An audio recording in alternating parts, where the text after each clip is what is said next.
Hey guys, कैसे हैं आप सब। तो आज हम बैटल करवाने वाले हैं Thor the God of thunder और वांडा मैक्सिमोफ एके स्कारलेट विच के दरमियान। तो वीडियो होने वाली है बहुत ज़्यादा इंटरेस्टिंग, तो आखिर तक बने रहिएगा। तो वीडियो देखने से पहले छोटी सी रिक्वेस्ट, चैनल को सब्सक्राइब, वीडियो को लाइक और शेयर करें। तो बगैर वक्त ज़ाया किए चलिए शुरू करते हैं। तो पहले बात करते हैं इन दोनों कैरेक्टर के डिजाइन के बारे में। तो यहाँ पे जो थॉर है उसका डिजाइन थ्रू आउट चेंज होता गया। हम लोग को उसका डिजाइन, उसके कॉस्ट्यूम पहले से काफी अच्छे देखने को मिलते रहे, उनमें इंप्रूवमेंट होती रही।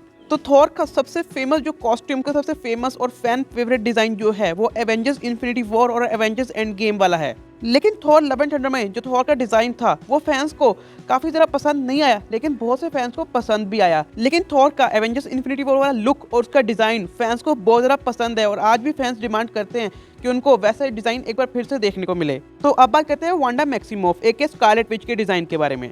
तो यहाँ पे जो स्कारलेट विच का डिजाइन है वो भी थ्रू आउट मूवीज के साथ साथ इंप्रूव और चेंज होता गया। तो स्कारलेट विच का जो लेटेस्ट कॉस्ट्यूम है या फिर उसका लेटेस्ट जो डिजाइन है, जिसको हम लोगों ने doctor strange in the multiverse of madness में देखा था, तो वो वाला डिजाइन फैंस को बहुत ज्यादा अच्छा लगा है और वो फैन फेवरेट डिजाइन बन चुका है। वांडा विजन सीरीज और doctor strange in the multiverse of madness में वांडा को उसका कॉमिक बुक एक्यूरेट कॉस्ट्यूम देने की कोशिश की गई है और ये वाला कॉस्ट्यूम काफी ज्यादा अच्छा है।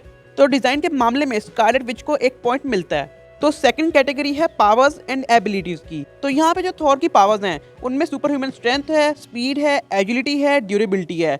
और थॉर किसी भी तरह की डिजीज से इम्यून हो जाता है, यानी कि उसे किसी भी तरह की डिजीज नहीं हो सकती। थॉर के वेपन्स स्टॉर्म ब्रेकर और म्योनलेर। तो यहाँ पे जो म्योनलेर है एनर्जी ब्लास्ट को क्रिएट कर सकता है, वेदर को मैनिपुलेट कर सकता है, वेदर को चेंज कर सकता है, आसमान से बारिश करवा सकता है, तूफान ला सकता है, बवंडर भी बना सकता है। यो जोगिंदर, थारा भाई जोगिंदर, बवंडर ला दूंगा बवंडर। थंडर को समन भी कर सकता है और थंडर ब्लास्ट भी कर सकता है। जब थॉर को म्योनलेर की जरूरत होती है तो म्योनलेर उसके पास खुद ब खुद आ जाता है। तो वहीं पे जो स्टॉर्म ब्रेकर है वो म्योनलेर से भी काफी ज्यादा पावरफुल वेपन है। स्टॉर्म ब्रेकर जैसे वेपन सिर्फ एक किंग ही यूज कर सकता है और वो सिर्फ एक किंग के लिए ही बना है।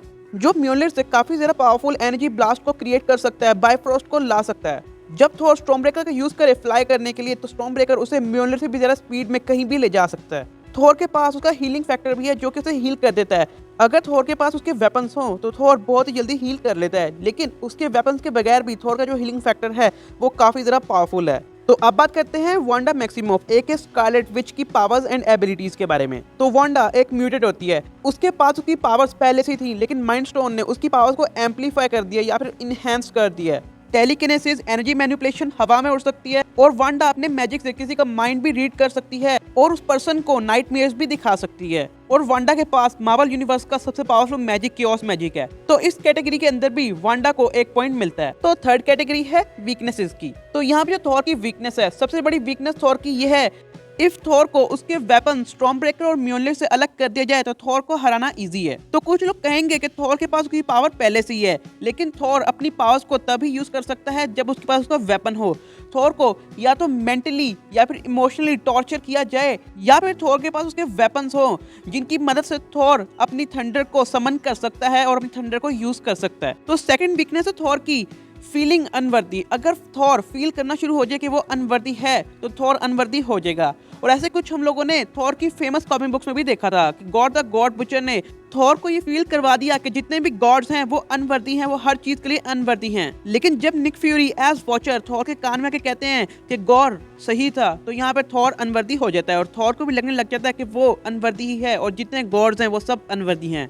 लेकिन स्टॉर्म ब्रेकर के साथ ऐसा कुछ नहीं है, उसके ऊपर किसी भी तरह का इंचेंटमेंट नहीं किया हुआ जैसे म्योनलेर के ऊपर ओडेन ने किया था। लेकिन ये चीज भी काफी बड़ी प्रॉब्लम है थॉर के लिए। स्टॉर्म ब्रेकर को जैसे God the God butcher Thor love and thunder के अंदर ले लेता है थॉर से, तो ऐसे ही कोई भी स्टॉर्म ब्रेकर थॉर से ले सकता है। और स्टॉर्म ब्रेकर एक काफी ज्यादा पावरफुल वेपन है। कोई भी शख्स जिसके पास इतना स्टेमिना, इतनी पावर हो कि वो स्टॉर्म ब्रेकर को होल्ड कर सके, तो वो थॉर को इजीली डिफीट कर सकता है। तो अब बात करते हैं स्कारलेट विच की वीकनेसेस के बारे में। तो कंटिन्यूस अटैक्स वांडा को वीक कर सकते हैं। सोनिक बीम या फिर तेज आवाज वांडा की एक बहुत बड़ी वीकनेस है, जिसको हम लोग कैप्टन अमेरिका सिविल वॉर के अंदर नोटिस करते हैं। तो यहाँ पे जो वांडा की वीकनेसेस और थॉर की वीकनेसेस हैं, तो इसमें थॉर की वीकनेसेस ज्यादा हैं, तो यहाँ पे वांडा को एक और पॉइंट मिलता है। तो हमारी फोर्थ कैटेगरी आती है वॉइस की।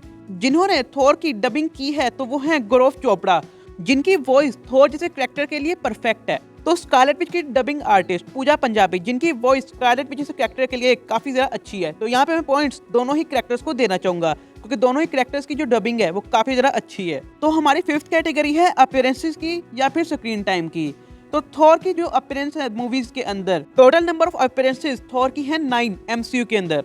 तो वांडा की जो टोटल नंबर ऑफ अपीयरेंसेस हैं वो है 7, लेकिन अगर वांडा विजन की सीरीज की सारी एपिसोड्स को मिलाएं तो वांडा की 15 अपीयरेंसेस हो जाती हैं। टोटल नंबर ऑफ अपीयरेंसेस ज्यादा होने की वजह से तो इस कैटेगरी के अंदर भी वांडा को ही पॉइंट मिलता है। तो सिक्स्थ कैटेगरी है मोमेंट्स की। तो थॉर ने अपनी स्टार्टिंग से ही बहुत सारे मेमोरेबल मोमेंट्स हम लोगों को दिए हैं। थॉर ने अपनी स्टार्टिंग में ही फ्रोस्ट जायंट्स को हरा दिया। थॉर ने अनवर्दी होने के बावजूद भी डिस्ट्रॉयर जैसे पावरफुल बीइंग के सामने खड़ा हो गया। मेलिकिथ जो कि अपनी पावरफुल फॉर्म में था, थॉर ने मेलिकिथ को भी हरा दिया। थॉर रैग्नारॉक के अंदर हल्क को अच्छी खासी टक्कर दी। एवेंजर्स इन्फिनिटी वॉर के अंदर एक धमाकेदार एंट्री के बाद कई सारे आउटराइडर्स को मार दिया। और फिर थॉर ने थैनोस जो कि 6 इन्फिनिटी स्टोन्स के साथ था उसे भी ओवरपावर्ड करके उसके सीने में अपना स्टॉर्म ब्रेकर गाड़ दिया। और फिर एवेंजर्स एंड गेम के स्टार्ट में थॉर ही वो था जिसने थैनोस का सर उसके धड़ से अलग कर दिया। वहीं पर स्कारलेट विच ने एज ऑफ अल्ट्रॉन के अंदर अल्ट्रॉन की एक बहुत बड़ी आर्मी को अकेले ही धो दिया। एवेंजर्स इन्फिनिटी वॉर के अंदर थैनोस की आर्मी और उसके बड़े बड़े शिप्स को वांडा ने ही डिस्ट्रॉय किया था और विजन के माइंड स्टोन को भी वांडा ने ही डिस्ट्रॉय किया था। एवेंजर्स एंड गेम के अंदर लगभग थैनोस को मारने वाली थी वांडा। वांडा ने पूरे वेस्टव्यू को अपने अंडर ले लिया था और फिर उसे खुद कंट्रोल करती है। अपनी पावर से विजन और अपने बच्चों को बनाया। मल्टीवर्स ऑफ मैडनेस में डॉक्टर स्ट्रेंज को अच्छी खासी टक्कर दी। कमर ताज के बहुत सारे स्टूडेंट्स को तो वांडा ने जान से ही मार दिया और जख्मी कर दिया। इल्यूमिनाटी को तो खत्म ही करके रख दिया वांडा ने। स्कारलेट विच ने सब कुछ ठीक करने के लिए पूरे मल्टीवर्स में से डार्क होल्ड का नामो निशान खत्म कर दिया और अपना सेक्रीफाइस दे दिया। लेकिन अभी कहा जा रहा है कि यहाँ पे स्कारलेट विच की डेथ नहीं हुई, यहाँ पे स्कारलेट विच टेलीपोर्ट हो जाती है और किसी और जगह पहुंच जाती है, क्योंकि जब माउंट वंडागोर की पहाड़ियां टूटती हैं तो यहाँ पे रेड कलर की लाइट ग्लो करती है। तो हो सकता है कि वांडा यहाँ से टेलीपोर्ट हो गई हो। लेकिन यहाँ पे जो थॉर के मोमेंट्स हैं वो काफी ज्यादा मेमोरेबल और वांडा से काफी ज्यादा हैं, तो इसीलिए इस कैटेगरी में थॉर वांडा से जीत जाता है। तो इस कैटेगरी के अंदर थॉर को एक और पॉइंट मिलता है। तो 7th कैटेगरी है बैटल। तो अगर इन दोनों कैरेक्टर के दरमियान कभी ना कभी हम लोग को बैटल देखने को मिलती है तो कौन जीतेगा? Super human strength, speed, agility, durability जैसे पावर्स तो हैं इन दोनों कैरेक्टर्स के पास, लेकिन थॉर इतनी कैपेबिलिटी तो रखता है कि वो स्कारलेट विच को डिफीट कर सके, क्योंकि थॉर के पास काफी ज्यादा एक्सपीरियंस है और स्कारलेट विच के पास एक्सपीरियंस नहीं है। थॉर ने थैनोस को ओवरपावर्ड कर दिया था, तो स्कारलेट विच उसके सामने क्या चीज है? जो चीज एक हीरो को पावरफुल बनाती है तो वो चीज होती है इमोशनल मूवमेंट्स। हमने एवेंजर्स इन्फिनिटी वॉर के अंदर देखा था जब थैनोस, लोकी, हाइमडैल और काफी ज्यादा एसगार्डियंस को मार देता है तो यहाँ पे थॉर काफी ज्यादा सैड और इमोशनल हो जाता है। तो यही चीज थॉर को इतना ज्यादा स्ट्रॉन्ग कर देती है कि वो थैनोस के सीने में अपना स्टॉर्म ब्रेकर गाड़ देता है इन्फिनिटी स्टोन्स के बावजूद। तो यही सेम मैटर स्कारलेट विच के साथ है। जब वो काफी ज्यादा इमोशनल हो गई थी तो वांडा ने पूरे के पूरे वेस्टव्यू को अपने अंडर ले लिया था। तो ये जो बैटल होगी इन दोनों के दरमियान, जो फाइट होगी, तो इसका विनर थॉर होगा। तो यहाँ पे पॉइंट थॉर को मिलता है। तो यारो आप लोग देख सकते हैं कौन है विनर। तो वांडा के पॉइंट्स हैं 5 और थॉर के पॉइंट्स हैं 3। तो यार वीडियो करते हैं यहीं पर रैप अप। तो यार कैसे लगी आपको मेरी वीडियो? अच्छी लगी तो कमेंट्स में जरूर बताइएगा। जो लोग हमारे चैनल पर नए वो लोग करें हमारे चैनल को सब्सक्राइब, वीडियो करें लाइक और शेयर करें। जो लोग हमारे चैनल पहले से ही वो लोग करें हमारी वीडियोस को लाइक और शेयर करें। अगर आप लोग हमारी वीडियो की नोटिफिकेशन नहीं मिलती तो मेरे चैनल पे विजिट मारे बेल आइकन को प्रेस करें और मेरी इस तरह की ऑसम वीडियोस का मजा उठाएं। तो मैं इस तरह के मजेदार वीडियोस मिलता रहूँगा। अब के लिए बाय।